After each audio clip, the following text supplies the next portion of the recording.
Bonjour, bonjour, bienvenue sur la chaîne En Équilibre. Alors, ben voilà, une petite vidéo après cet équinoxe incroyable pour la nouvelle lune du 1er avril. Peut-être que vous avez déjà pu vous rendre compte que c'était une nouvelle lune qui allait être particulièrement chargée. C'est le dernier round de la conjonction entre entre Mars et Vénus, pardon.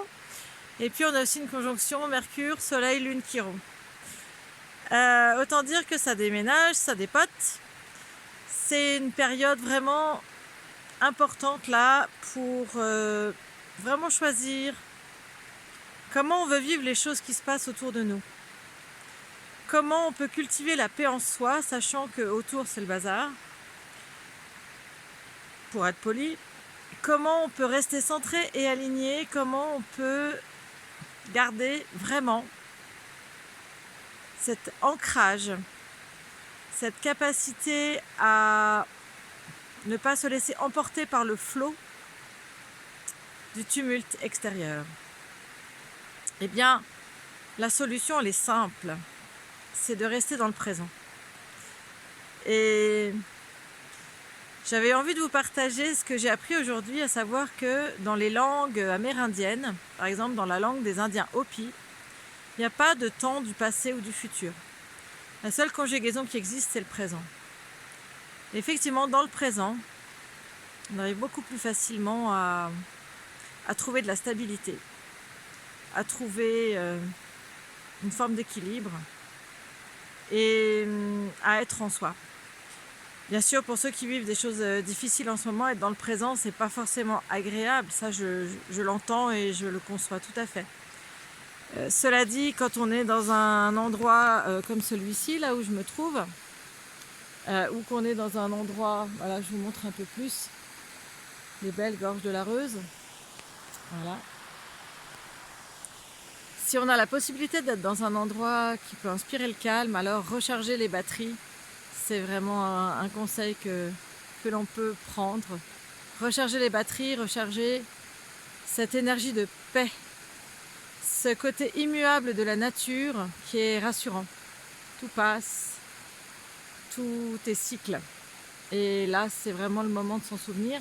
Et avec ces aspects planétaires que j'évoquais au tout début, cette nouvelle lune du 1er avril, tout comme toute nouvelle lune, hein, c'est un nouveau départ, c'est quelque chose de nouveau, c'est quelque chose qu'on va faire croître au fil des semaines jusqu'à la pleine lune. Et je vous invite à cette petite introspection de qu'est-ce que vous avez envie de faire grandir en vous en choisissant la paix. La paix en vous, la paix avec les autres. La paix, quoi qu'il arrive, entoure. Et ça implique de travailler ses blessures. Bien sûr, ça implique de lâcher tout ce qui va créer les frustrations. Voilà. J'avais envie de partager ça aujourd'hui. Bien entendu, il y a toujours des accompagnements possibles avec des thérapeutes, celui ou celle de votre choix pour passer des caps. Hein. Et puis j'avais aussi envie de vous dire que je suis sur un projet d'oracle qui avance à grands pas avec mon amie peintre Séverine Gallois. D'ailleurs, vous pouvez aller voir ses toiles sur son site, hein, Séverine Gallois Artiste. Elle fait des choses magnifiques. Ça avance à grands pas. Le bébé est en train de naître gentiment et je vous tiendrai au courant dès que je pourrai vous en dire un petit peu plus. Voilà. Donc la paix, encore une fois la paix. Être un vecteur de paix. PAX, hein, évidemment. Voilà, je n'ai pas pu m'empêcher de dire une bêtise, mais c'est pas grave. Voilà, donc cultivez la paix, essayez de la faire grandir en vous pour rester centré et aligné quand le vent tempétueux des éléments extérieurs vous chafouine, vous fait bouger, vous déstabilise. Revenez à cette paix en vous pour retrouver l'équilibre et surtout nourrir la paix. Hein, parce que nos pensées, c'est ce qui crée notre réalité, tout simplement. Voilà, je ne vais pas faire plus long. Je vous souhaite une magnifique culture de paix en vous.